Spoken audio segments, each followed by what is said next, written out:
When we think of the Middle Ages, what comes to mind? Knights in shining armor, towering castles, and epic battles, right? It's a world often dominated by tales of powerful kings and valiant male warriors. But what if I told you that some of the most influential, game-changing figures of this era were actually women? Today, we're pulling back the curtain of history to shine a light on the queens, warriors, and visionaries who defied expectations and shaped the medieval world. Get ready, because these stories are anything but a fairy tale. Let's start with a name you might know, but a story you probably don't: Eleanor of Aquitaine. Born into immense wealth and power in 12th century France, Eleanor wasn't just a duchess, she was a force of nature. At just 15, she became Queen of France, but this wasn't a passive role for her. She was intelligent, politically savvy, and even joined her husband on the Second Crusade, a move unheard of for a queen at the time.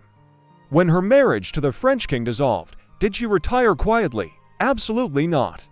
She married Henry Plantagenet, who soon became King Henry II of England. Now, she was Queen of England. As queen, she wasn't just a figurehead. She was a major political player. She managed vast territories, acted as regent when Henry was away, and was a celebrated patron of the arts, fostering the culture of courtly love. Her life was a masterclass in power, resilience, and navigating the treacherous waters of medieval politics. She outlived most of her children and even saw two of her sons, Richard the Lionheart and John, sit on the English throne. Now, let's journey from the royal court to the battlefield. Think a medieval army was no place for a woman. Think again.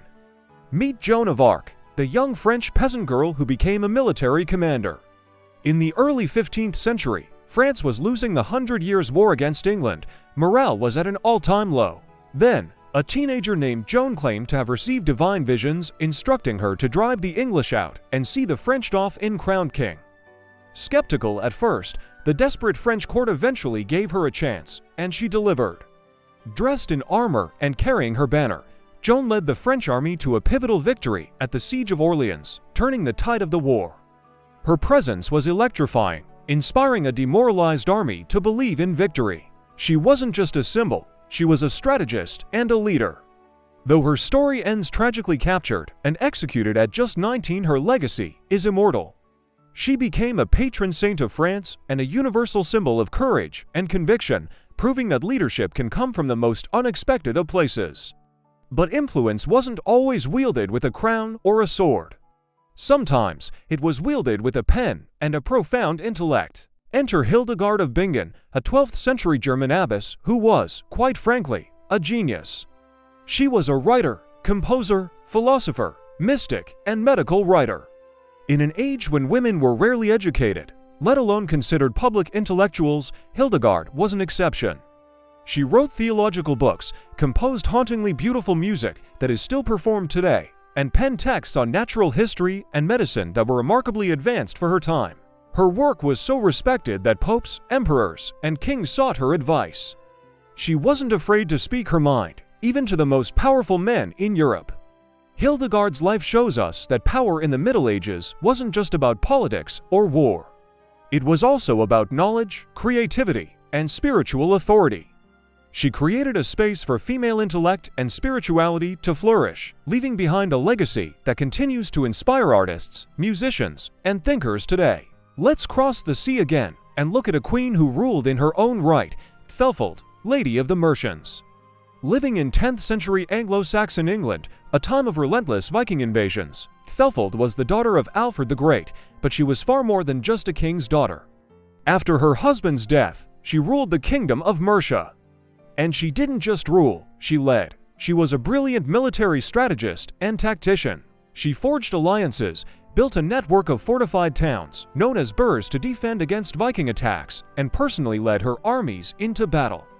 Her campaigns were instrumental in reclaiming English territory from the Danes. Contemporary chronicles don't describe her as a queen consort, they call her a ruler. Her leadership was so effective that it laid the groundwork for her brother, Edward, to unite the disparate Anglo-Saxon kingdoms, creating the foundation for what would eventually become the Kingdom of England. Thelfold was a true warrior queen who commanded respect not through her lineage alone, but through her actions on the battlefield and her skill as a governor. While some women led armies, others changed the world through quiet revolution. Let's talk about Christine de Pizan. In the late 14th and early 15th century, Christine found herself in a difficult position. After her husband died, she needed to support her mother, a niece, and her 3 children. Instead of remarrying, which was the expected path, she picked up a pen and became Europe's first professional female writer. And she didn't just write poetry, she wrote bold, provocative works that challenged the rampant misogyny of her day. Her most famous book, The Book of the City of Ladies, is a foundational text of early feminism.